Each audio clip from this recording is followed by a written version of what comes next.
फिलिस्तीन की बहनों का दर्द, और जाकर देखो हमारे शहरों की हालत। ईद के दिन का कपड़ा अलग, ईद की बासी का अलग, ईद के तीसरे दिन का अलग। नानी के यहाँ जाएंगे तो अलग कपड़ा पहन के जाएंगे, खाला के यहाँ जाएंगे तो अलग सूट पहन कर जाएंगे। जिसका घर बुलडोज कर दिया गया है, बमों से उड़ा दिया गया है, जो जंगल में किसी सेहरा में खेमे में सो रही है और अपने जिस्म के ऊपर नकाब ओढ़े हुए है, अबाया पहने, नकाब पहने हुए, और किसी मीडिया वाले ने उससे पूछा कि ऐसी हालत में भी तुम जब सोने के लिए जा रही हो तो नकाब ओढ़कर, तो उस अल्लाह की बंदी ने चीख कर कहा, हाँ हम बमों के सायों में पता नहीं कब कोई बम मेरे ऊपर गिर जाए। मैं चाहती हूं कि जब कोई बम मेरे ऊपर गिरे और मेरी रूह निकले, उस वक्त मैं बेपर्दा न रहूं, उस वक्त मेरे पर्दा हो। कयामत के दिन अल्लाह पूछे तो मैं ये कह सकूं कि अल्लाह मैंने घरों को बर्बाद होते हुए देखा, लेकिन मरते वक्त मैंने अपना पर्दा और अपनी हया बर्बाद नहीं की। क्या तुम्हें फिलिस्तीन की उन लड़कियों की चीखें नहीं सुनाई दे रही? क्या फिलिस्तीन की उन बहनों की चीखें तुम्हारी माँ और बहनों बेटियों के कानों में नहीं जा रही है?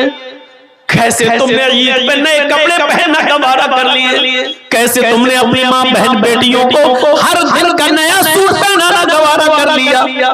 और जाकर देखो लखनऊ की, और सवाल करता इमाम हरम से कि इमाम साहब हमारे फिलिस्तीन के हालात ऐसे, किस रमजान के महीने में भी गोलियां चल रही हैं, बरस रही हैं, और हमारे पास खाना पानी कुछ नहीं है, लेकिन इसके बावजूद हम रोजा रखते हैं। इमाम हरम ने कहा अल्लाह तुम्हारे रोजों को कबूल फरमाए। उसने कहा मसला ये पूछना है कि हमारे पास खाने को कुछ नहीं होता है। अल्लाह के रसूल ने फरमाया तसहरू फइन्ना फिस्सुहूरी बरका, सहरी किया करो, सहरी करने में बरकत है। हमारे पास तो पानी भी नहीं कि मैं पी सकूं, अगर नियत से सहरी कर लो तो हमारा रोजा हो जाएगा या नहीं। फिर उस आदमी ने सवाल किया इमाम मोहतरम रोजा रख लिया नियत से, शाम को इफ्तार करने के लिए हमारे पास एक खजूर भी नहीं, एक घूंट पानी भी नहीं, खाना तो दूर की बात, एक घूंट पानी भी नहीं। अगर नियत से हम रोजा खोल लें कि मैंने रोजा खोल लिया, इतना दिल में नियत कर ले तो मेरा रोजा इफ्तार हो जाएगा या नहीं। इतना सुनना था कि इमाम हरम ढीके मार मार के रोने लगे, चीख चीख कर रोने लगे, और उस फिलिस्तीनी नौजवान को अपने सीने से लगाया। कैसे तुमने 100-200 लोगों को अपने दस्तरखानों पर इफ्तार करा के रंगीन किस्म के खाने रखकर उनकी फोटो लेकर व्हाट्सएप पर डालकर नुमाइश करना कैसे गवारा कर लिया? क्या तुम्हें फिलिस्तीन के नौजवानों का दर्द तुम्हारे सीनों में पैदा नहीं हुआ? कैसे ये गवारा कर लिया तुमने? ऐसे लोग, और रोजा तो इन्हीं गरीबों और मिस्कीनों का दर्द पैदा करने के लिए आया था कि भूखे रहोगे तो गरीबों का दर्द समझोगे, भूखे रहोगे तो मिस्कीनों का दर्द समझोगे। हम भूखे रहते हैं लेकिन गरीबों का दर्द हम नहीं समझ पाए, मिस्कीनों का दर्द हम नहीं समझ पाए। कैसे गरीब और मिस्कीन भीख मांगता है मस्जिद के दरवाजे पर? रमजान के महीने में भी हमने ज़कात क्यों नहीं दी? हमने ऐसा उनको इस लायक क्यों नहीं बनाया कि रमजान के महीने में वो दरवाजे भीख न मांगे, हम खुद उनके दरवाजों तक पहुंचाएं, और इतना पहुंचाएं कि ईद के दिन तक वो अपने घर पे खाते और पीते रहे और एक दिन भी बाहर न निकले। हमने ऐसा समाज क्यों नहीं बनाया? कौन जिम्मेदार है इसका? मेरे भाइयों माफ नहीं किए जाओ, ये आंसू बेकार नहीं जाएंगे फिलिस्तीन के लोगों को, एक एक कतरे का हिसाब होगा। इतनी बुरी कौम है, वो लड़ रहे हैं और इन हालात में भी रोजा रख रहे हैं, इन हालात में भी उन्होंने रोजा रखा। तुम ईद के कपड़े ढूंढते हो, उनके पास अपने बच्चों को दफन करने के लिए कफन पहनाना भी नसीब नहीं हुई। तुम्हारी बेटियों और बहनों और बीवियों को नए कपड़े चाहिए। वो दर्दनाक चेहरा नहीं आ रहा कि एक बाप के पास अपने बेटे को कफनाने के लिए कपड़ा नहीं था। उसने अपनी लुंगी उतारी और घुटने तक यहां तक का चड्ढा था लेकर वो यहां पहने हुए था।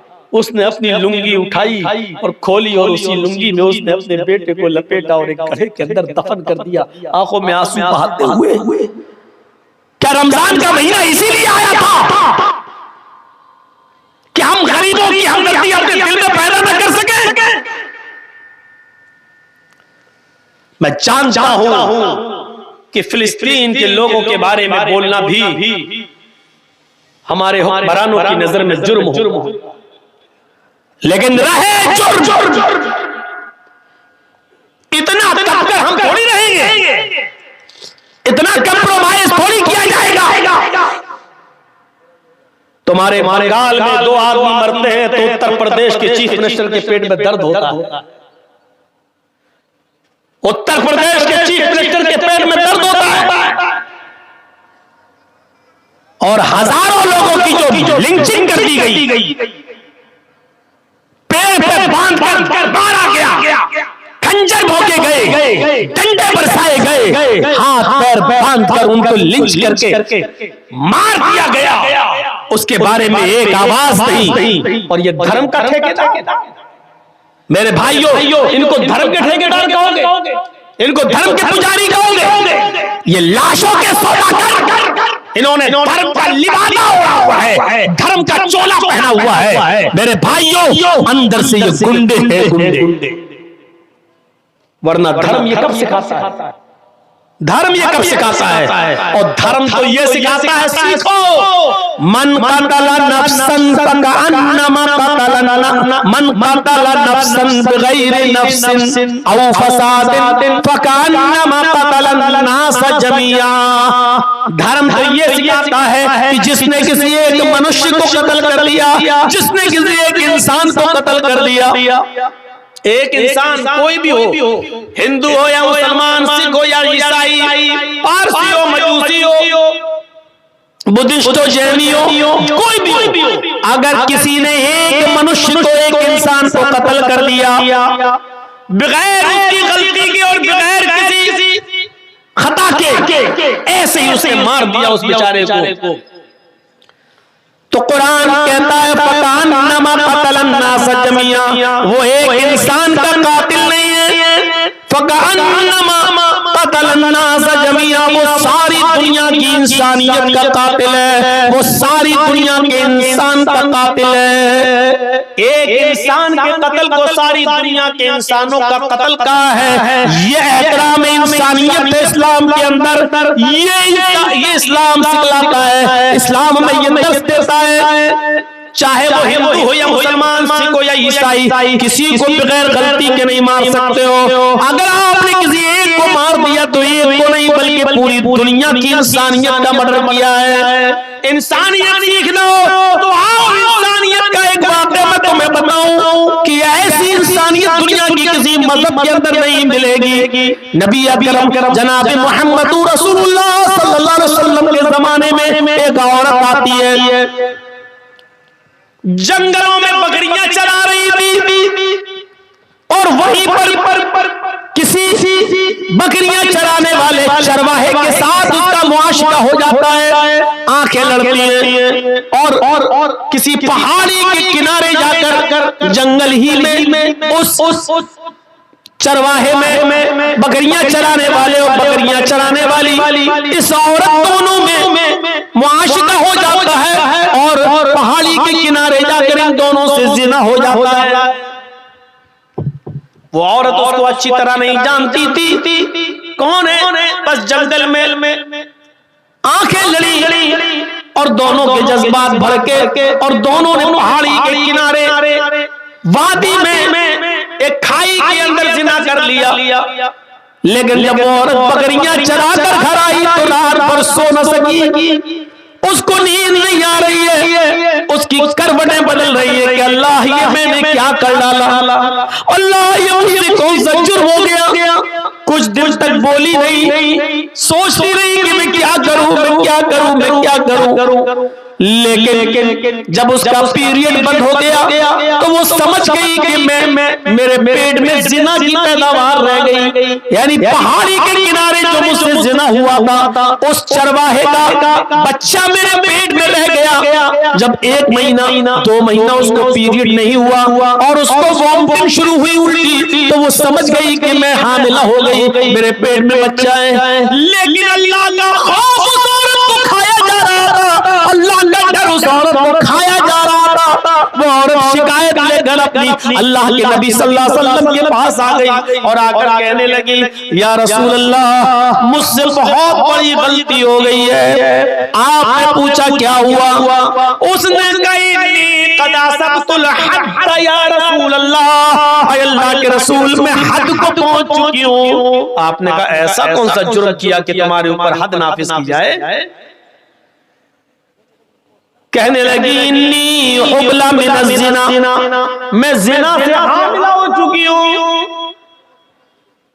आपने सहाबा से कहा, जरा इसके मुंह को सूंघो तो कहीं शराब के नशे में तो नहीं बोल रही है। सहाबा ने कहा, अल्लाह के रसूल शराब के नशे में नहीं बोल रही। फिर आपने उससे वजाहत पूछी, क्या रियल में जिना हुआ है, हकीकत में जिना हुआ है? तुम जिना जानती हो किसको कहते हैं? उसने इकरार किया, हाँ। अल्लाह के नबी ने कहा, तुम्हें इसकी सजा मालूम है? कि जी। क्या? कहा, मैं शादीशुदा हूं, मेरा शौहर कई महीने से नहीं था, इसलिए जवानी के जज्बात में बहकर मुझसे ये गलती हो गई। मुझे मालूम है कि शादीशुदा औरत की सजा जिना की, उस औरत को पत्थरों से मार मार के हलाक करना है। अच्छा, जब तुम्हें मालूम ही है तो फिर सजा के लिए तैयार हो जाओ। उसने कहा, अल्लाह के रसूल मैं तैयार हूं। फरमाया, ठीक है, ऐसा हावी हो जाओ, इसको जंगल में ले जाओ, सीने के बराबर जमीन में गाड़ो, औरत है, और पत्थरों से इसको सर पर इतने मारो, पत्थरों को इतना इसके सर पर मारो कि ये औरत की जान चली जाए, निकल जाए, रूह कब से उनसूरी से परवास कर जाए। सहाबा लेके जाने लगे और जब जाने लगे उसका हाथ पकड़ा, खींचा, चल। जैसे वो थोड़ी दूर गई, सहाबा ने कहा, जल्दी चल। उसने कहा, आए नबी के साथियों, मैं जल्दी नहीं चल सकती, मेरे पेट में हमल है, मेरे पेट में बच्चा है। ओ, यही जिना की पैदावार है? कहने लगी, जी। सहाबा किराम अल्लाह के नबी के पास दोबारा उस औरत को लेकर आए। कहा, अल्लाह के नबी, इस औरत की दास्तान तो सुनो, इसने पूरी बात नहीं बताई। का क्या? कहा कि जब मैंने इससे कहा जल्दी चलो तो ये कहने लगी कि मैं ज्यादा जल्दी नहीं चल सकती, इसलिए कि मेरे पेट में हमल है, मेरे पेट में बच्चा है। अल्लाह के नबी ने उससे पूछा, क्या ये सही बात है? कहने लगी, हाँ, अल्लाह के रसूल, मेरे पेट में बच्चा है, जिना की पैदावार है, उसी आदमी ने जिसने जिना किया है उसका हमल मेरे पेट में रह गया। आपने कहा, तो फिर गलती तेरी है, तुझे सजा मिलनी चाहिए। तेरे पेट में जो बच्चा पल रहा है उसको क्यों मारा जाए? उसकी क्या गलती है बेचारे? इंसानियत देख रहे हैं आप, एक नाजायज बच्चा, लेकिन अल्लाह के रसूल उसको भी मारने की इजाजत नहीं दे रहे हैं। तुम मर जाओगी तो बच्चा भी मर जाएगा। नहीं, अभी पेट में तेरे बच्चा है, इस बच्चे को तेरे पेट में नहीं मारा जाएगा। जा, जब बच्चा पैदा हो जाए तब आना। कहने लगे, अल्लाह के रसूल, अभी तो 7 महीने लग जाएंगे। का 7 महीने के बाद आना, अभी तुझे मारूंगा तो बच्चा भी मर जाएगा। छोड़ दिया। जेल में नहीं रखा कि भाग जाएगी। क्यों? जिसको अल्लाह का डर है वो कहां जाएगी? मेरी अदालत से भाग जाएगी, कल कयामत के दिन अल्लाह की अदालत में तो सजा पाएगी। मेरा क्या बिगाड़ेगा? उसको भी कैसी तरबियत थी अल्लाह के रसूल की, वो औरत भी कहीं नहीं भागी, वही रही, अपने घर पे खाती रही, पीती रही, नमाज पढ़ती रही, तौबा करती रही, गिड़गिड़ाती रही। और 7 महीने और रहने के बाद जब 9 महीने पूरे हो गए और जब बच्चा पैदा हुआ, तब वो बच्चे को लेकर जब चलने फिरने लगी तो आई और कहा अल्लाह के रसूल ये बच्चे। आपने कहा ओ बच्चा पैदा हो गया। कहा साहबा जाओ अब इसको ले जाओ और इसको संसार करो। बच्चा रोने लगा। उसने कहा अल्लाह के रसूल इस बच्चे को आखिरी बार दूध पिला देती। आपने दे दिया। उस औरत ने उस बच्चे को अपनी पिस्तान से लगाया, मुंह फेरा, मुंह घुमाया, जैसे ट्रेनों में और बसों में जो औरतें अपने बच्चों को दूध पिलाती हैं, एक तरफ मुंह घुमा लेती है और अपने बच्चों को पिस्तान से लगा लेती हैं। उस औरत ने भी चेहरा घुमाया और दूसरी तरफ मुंह करके अपने बच्चे को पिस्तान से लगाया। बच्चे ने दूध पिया, इतना पिया कि दूध उसके होठों पर, दूध उसके मुंह पर आ गया और हंसने लगा। अल्लाह के रसूल को उसने वो बच्चा दे दिया। नबी अकरम उस बच्चे को अपनी गोद में लेते हैं। नाजायज बच्चा, उस बच्चे का असली बाप का पता नहीं, लेकिन अल्लाह के रसूल ले रहे हैं गोद में। क्यों? क्योंकि इस बच्चे का क्या कसूर, इसकी क्या गलती है? उस बच्चे को अपनी गोद में लिया, उसके होठों पर मां का लगा हुआ दूध देखा, ये औरत जा रही है सजा भुगतने के लिए। अल्लाह के रसूल आवाज दे रहे हैं बीबी इधर आओ। उसने चेहरा घुमाया, या रसूल अल्लाह क्या हो? फरमाया इस बच्चे की ग़िज़ा भी तेरी पिस्तान में मौजूद। मोहम्मद किसी बच्चे का हक नहीं मार सकता, ये बच्चा भी तेरे दूध का मोहताज है। इस बच्चे को पकड़, दूध पिला, और जब तक ये बच्चा रोटी ना खाने लगे तब तक तुझे सजा नहीं। कहने लगी अल्लाह के रसूल अगर बीच में मर गई तो जहन्नम में जाऊंगी। कहा नहीं, तेरी नीयत तो अच्छी है, अल्लाह नियत के मुताबिक जज़ा और सजा देता है। जा, जब दूध रोटी खाने लगे और दूध छोड़ दे, तब बच्चे को उसने दूध पिलाया और जब बच्चा रोटी खाने लगा, रोटी दांतों से तोड़ने लगा, तब वो लेकर आई अल्लाह के रसूल देखिए बच्चा रोटी खा रहा है। जब आपने देखा कि बच्चा अब रोटी खाने लगा है, तब उस औरत के उस बच्चे को अपनी गोद में ले लिया और एक सहाबी के हवाले कर दिया, इस बच्चे की परवरिश तुम करो, इस बच्चे को तुम पालो। और उस औरत से कहने लगे कि औरत, अब मोहम्मदुर रसूलुल्लाह की अदालत में तुझे और ज्यादा मोहलत देने की कोई गुंजाइश नहीं है। जितनी गुंजाइश मैं दे सकता था उतनी दे दी, जितनी मोहलत मेरे हाथ में थी वो मैं दे चुका हूँ। अब शरीयत मोहम्मदी में तेरे लिए कोई मोहलत बाकी नहीं है। अरे मेरे सहाबियों, अब इस औरत को ले जाओ और इसको जाकर संसार कर दो, पत्थरों से मार मार के हलाक कर दो। उस औरत को जंगल में ले जाया गया, उस औरत को सीने के बराबर जमीन में गाड़ा गया और सारे सहाबा ने पत्थर उठा लिए। पहला पत्थर खालिद इब्न वलीद ने उस औरत के सर पे मारा, उसका सर पहले ही पत्थर में फट गया, उसके खून का फव्वारा निकला और खून की छींटें खालिद इब्न वलीद के कपड़ों पे आई। खालिद इब्न वलीद ने देखा कि उसके खून ने मेरे कपड़े खराब कर दिए तो उसको गाली दे दी, कम बखत तेरा सत्यानाश जाए, मलून जानिया बदचलन, तेरे खून ने मेरे कपड़े नापाक कर दिए हैं, तेरे खून ने मेरे कपड़े गंदे कर दिए हैं। ये अल्फाज सहाबा ने सुन लिए और अल्लाह के रसूल को बताए। औरत तो इस दुनिया से चली गई, औरत तो इस दुनिया से रुखसत हो गई, पत्थर खा खा कर उसने तो अपनी जान दे दी। लेकिन अल्लाह के रसूल सल्लल्लाहु अलैहि वसल्लम को इतना बुरा लगा कि खालिद इब्न वलीद ये जुमले क्यों बोले? वो तो बेचारी मजबूर थी, वो तो हाथ उसके गड़े हुए थे, सीने तक जमीन में गाड़ दी गई, पत्थर खालिद ने मारा, उसका सर फटा और खून के छींटे निकले, कपड़ों पे आए। तो उस औरत का क्या कसूर था बेचारी का? वो तो जमीन में गड़ी हुई थी, उसका क्या कसूर था? खालिद इब्न वलीद से बात करना बंद कर दिया। खालिद इब्न वलीद ने तीसरे दिन कहा फिदा का भी या रसूल अल्लाह, अल्लाह के रसूल आप मुझसे बात नहीं करेंगे और मैं मर गया तो जहन्नम में जाऊंगा। मेरे माँ बाप आप पर कुर्बान, आप हमारी गलती तो बताइए, बताइए आप हमसे नाराज क्यों हैं? अल्लाह के नबी ने फरमाया, खालिद तुमने उस औरत को जो गाली दी उससे मोहम्मद को बहुत तकलीफ हुई है। कहा अल्लाह के नबी, मैंने जब पत्थर मारा तो उसके खून का छींटा निकला, उसने मेरे कपड़े खराब कर दिए। वो बदचलन औरत थी। आपने कहा खालिद वो बदचलन नहीं थी, आए खालिद वो औरत सानिया नहीं थी।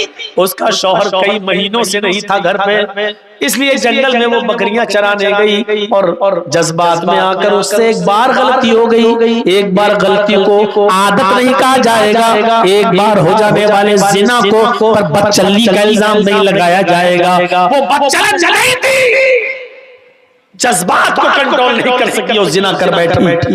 लेकिन खालिद उस औरत ने ऐसी तौबा की है, ऐसी तौबा की है, ऐसी तौबा की है, यानी अपने आप को पत्थरों से मरवा कर, पत्थर खा खा कर मर गई और जान दे दी। उसने ऐसी सच्ची तौबा की है। खालिद अगर उस एक औरत की तौबा को इस मदीने के 70 गुनाहगारों पर डाल दिया जाए, 70 जहन्नमियों पर भी डाल दिया जाए, तो एक औरत की तौबा से उन 70 के 70 जहन्नमियों की बख्शिश हो जाए। उस एक औरत की तौबा से 70 के 70 जहन्नमी भी जन्नत में चले जाएं। इतनी सच्ची तौबा की है।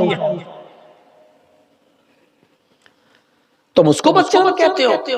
ये पूरा वाकया बताने का मकसद ये है कि ये है इस्लाम, जिसने एक मासूम और एक नाजायज और एक ऐसे बच्चे को भी मरने नहीं दिया जो बच्चा अपनी माँ के पेट में पल रहा था और जिसके बाप का पता नहीं। इस्लाम इसका नाम है जो किसी एक मासूम बच्चे की भी जान, चाहे वो नाजायज ही क्यों ना हो, अगर कोई औरत आज भी अगर जिना से हामिला हो गई हो, प्रेग्नेंट हो गई हो, तो आज भी इस्लाम उस औरत को सजा नहीं दे सकता। अगर इस्लामी हुकूमत आ जाए तो आज भी आप उसको सजा नहीं दे सकते जब तक कि वो बच्चा अपने माँ के पेट से पैदा ना हो जाए। इस्लाम इंसानियत का इतना एहतराम करता है कि एक मासूम बेगुनाह बच्चे की जान लेने को भी जायज करार नहीं देता। सीखें ये बड़े बड़े हुक्मरान, ये है इस्लाम, ये बताता है इस्लाम, और ये है इस्लाम की इंसानियत। अल्लाह का शुक्र है कि हमें इस्लाम मिला, अल्लाह का शुक्र है कि हम इस्लाम के पैरोकार, अल्लाह का शुक्र है कि हम इस्लाम को फॉलो करते हैं।